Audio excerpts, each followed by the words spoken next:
Danny flexing it here for Seconds Out. Delighted to be joined by WBC Interim Champion. I hope that's right, Rachel Ball. Yeah, hi.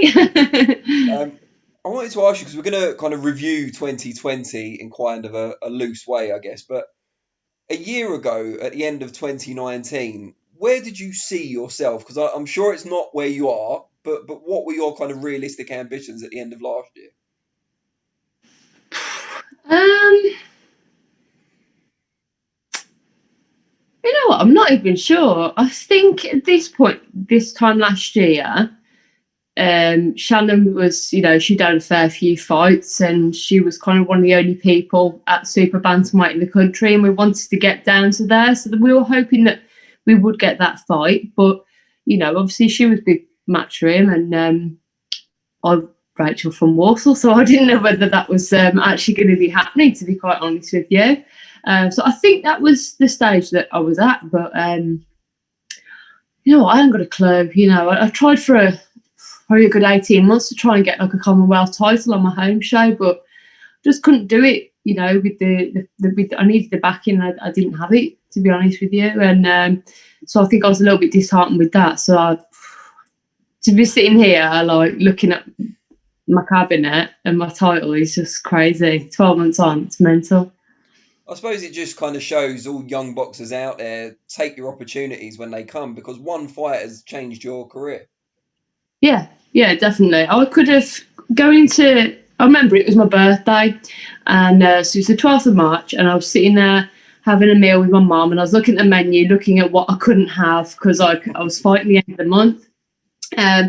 Gav, my coach, rang me. He was like, "Right, the fight's off because of COVID," and I was like, "Oh, whatever."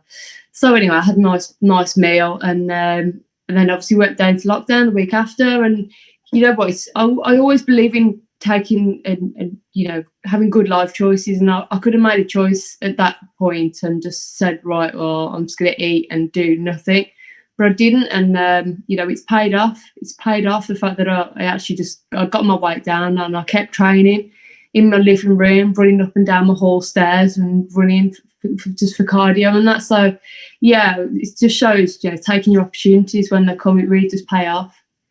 And you had that great win over Shannon, obviously, at Fight Camp. And then not long after, you got the call, you're getting a world title shot down at Bantam against Ebony Bridges, which could still happen, obviously, next year. But she pulled out with an injury. Someone else comes in, but then can't make the weight. It was a bit of a kind of roller coaster period. What were your emotions during that? Oh God, when we was down in the bubble, obviously my last fight. Oh my God, like I remember we went to the check weigh-in, and obviously I just plodded on the scales in my jeans and my t-shirt, and I was 2 pounds over, fully clothed, and everyone was like, "Oh my God, like how's she done it?" Because obviously I'm really tall, and like she comes along, strips right off, and they're all like, "Oh God, no!" So obviously she comes out, and everyone's like, "Oh, it's not good," and I just thought, "Oh, it's all right." They'll just say that she can't do the win for the title, basically, Yeah, so it's for you like only. how Chantal Cameron did. But oh God, no! At one point, I don't think people realise. At one point in that week, the fight was actually off. When I was in the bubble, they were like, "The fight is off," because they didn't deem it to be the boxing board didn't deem it to be safe. So there was a hell of a lot of chaos going on that week, which was very much behind the scenes. And yeah, it was a really chaotic week, but we got through it. And Matchroom and everyone, they did everything that they possibly could to keep it on, and we did. So yeah, happy days. And you came through with an incredible performance. People were raving about you after the show. How did you manage to shut out all of that kind of noise that was going on in the background and keep disciplined and produce that level of performance? You know what? I was genuinely thinking to myself, because I was getting a bit wound up in the back of my head, because obviously, she'd done the check weigh-in. The next day, I don't know whether you guys know about this, she actually came in 3 pounds heavier on a second check weigh-in. So I was getting a little bit ticked off here, Rachel, who's still working, is only a part-time boxer, still, makes weight, and then a full-time athlete doesn't. So I was getting a little bit ticked off, to be honest, and I was thinking, right, so you can either go two ways here, Rachel. You can end up just going in there swinging, like you're in a pub car park. Not that I do that, but you know, just an example. Or you can actually go in there Not and anymore. fight and yeah, fight and box like you've actually trained for. And you know, that was kind of, it was like angel devil. Which one do you choose? So, you know, I think as we all kind of learned on the last fight, I do have a little bit of a temper when it comes to fights and stuff like that. So I did have to just really keep control. I did. I really had to keep control. But you know what? I am a pretty resilient person. You can kind of throw anything at me, and at the time, I'll just kind of just be like, okay, whatever, that's fine. And it tends to be kind of the aftermath that where it kind of hits me. So I think it's like in the last round, that's where it kind of, you know, got that little, yeah. But yeah, I kept it together.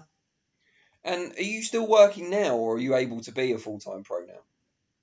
No, I'm still working. I'm still working, but I'm still at home. I'm still working from home, and I am very flexible. Well, my employer is very flexible, rather should I say. So you know, yeah, I'm training 2 or 3 times a day. It's absolutely no problem. I must admit, because probably before the Shannon fight, when we were actually allowed to go back into the gyms, I was still doing coaching as well, like an hour before my own session. So I've kind of had to knock that on the head, really, which is a shame. But I love the kids to bits, and obviously I'll still see them. I'll do bits here and there, but that's kind of had to go on the back burner for a bit while I just concentrate on me. So I kind of use that time to do an extra session as well. So yeah, I'm still putting in the graft. Yeah. And you're still very down to earth, clearly, and still working, as you said. But everyone knows you now. You're kind of a famous face. People know you were on the female triple header, which was a historic occasion. How are you kind of adapting to that side of things?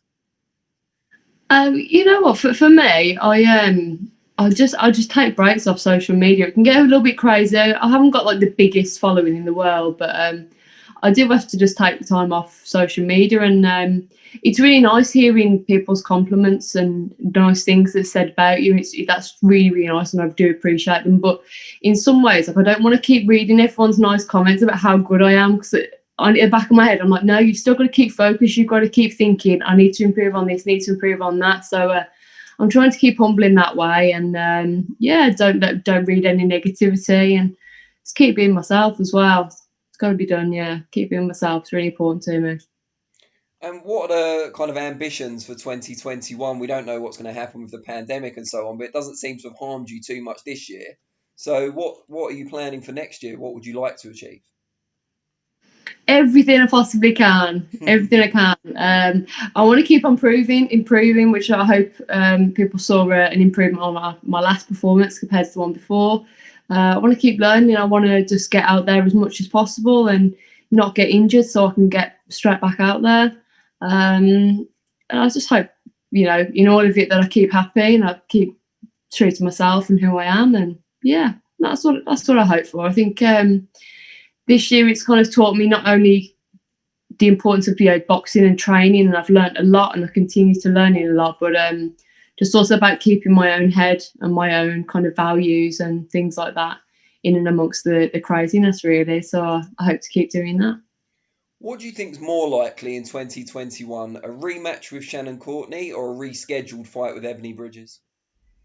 I think they're both going to happen. We'll have to watch this space. I think, yeah, it's a shame. I think Ebbs is, you know, she's getting back into training now, but I don't know if she's like ready for a fight early 21. So we'll have to wait and see what's going to happen. But I think they are both going to happen, to be honest with you. You know, the two of the biggest names out there, and it's funny, you know, if you look on social media and you've got people going, yeah, the rematch with Rachel Ball and Shannon Courtenay, and then everyone's going, no, we want Rachel Ball versus Ebony Bridges, and there's like a bit of a campaign going on. So I just think, well, you know what, you can't worry about who's put in front of you, can you? You just got to keep training. Well, it's just two big paydays for you as well, so you can't complain. Well, you just got to be grateful that I can fight, and you just can't look into it too much, can you? You just got to keep focused on the task ahead. You know, obviously you've got to adapt your game and stuff, but ultimately, everyone's got 2 arms, 2 legs. You've just got to worry about yourself, haven't you? Now, without going into too much detail about this, Shannon Courtenay had some issues recently with her social media and put out an apology and everything else. despite the kind of build up between the two of you, did you have some sympathy for her over that whole kind of issue? Oh, it's difficult, isn't it? It's difficult to say. It's difficult to say the right thing. But all I can say is obviously when. Oh, sorry, 1 second.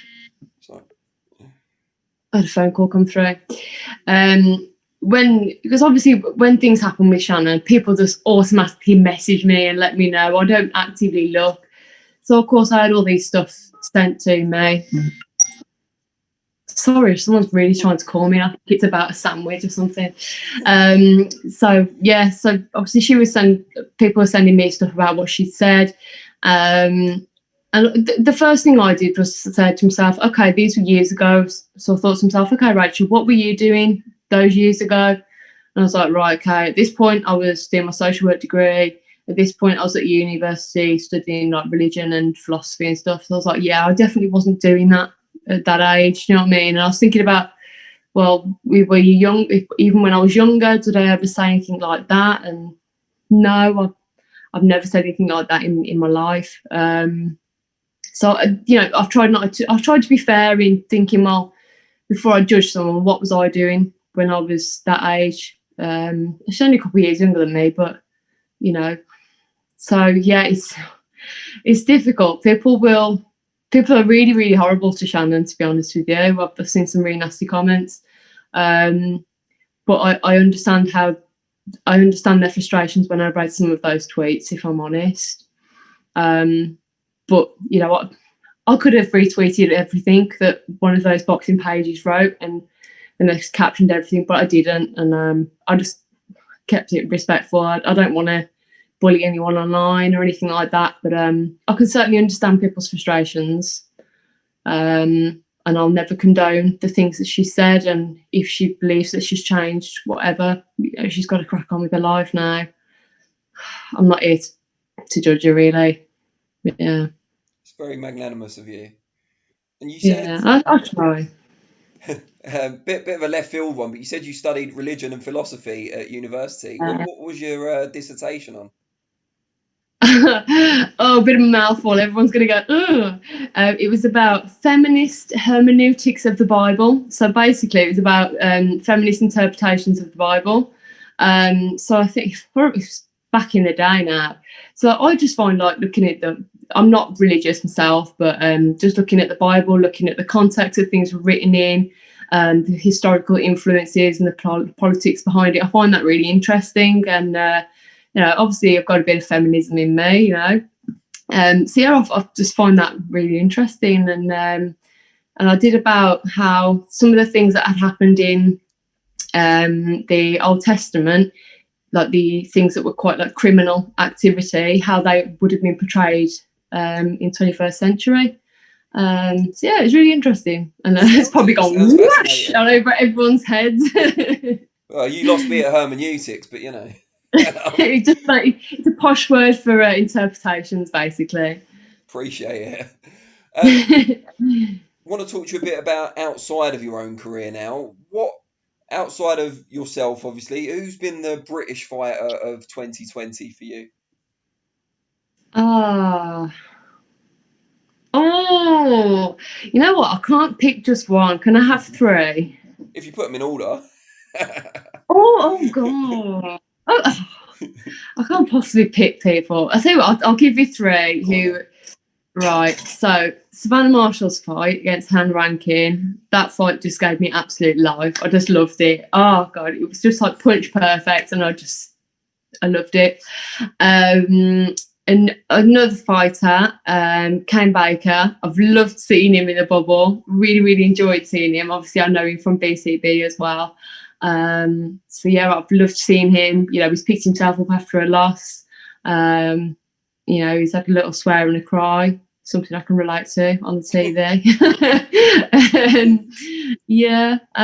The wins, that was fantastic. Another fight which I absolutely loved, which I don't think anyone's really talking about, which is a shame, which was Thomas Isomba's last fight, and I can't remember who it was against. Obviously, Thomas is one of my stable mates at BCB. And he got the draw. Yeah, we got the draw. It was a cut. And I was just absolutely like, fixate on the TV. It was just an incredible performance. I just absolutely loved it. So those are the three that stick out for me really at the moment. I just off the top of my head, I feel bad for not picking like everyone. Yeah, you can't. We've only got a certain amount of time. No one's gonna send you hate mail. Hopefully. What about fighter of 2020? British. Who stood out for you?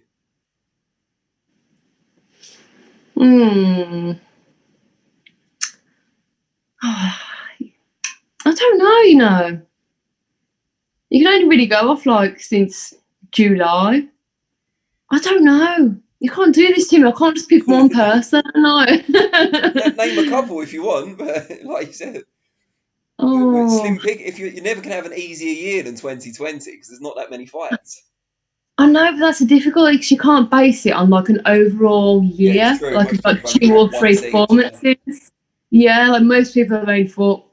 Well, saying that, I thought twice, haven't I? Yeah, Jammy bugger. Some people are saying Tyson Fury for the win over Wilder in February. Some have said Josh Taylor beating his mandatory in a round, but just generally looking great. I'm trying to think who else has been named. Internationally, some people have said Canelo, Teofimo Lopez for beating Lomachenko, Denzel Bentley, who got a good win recently, Craig Richards, Conor Benn.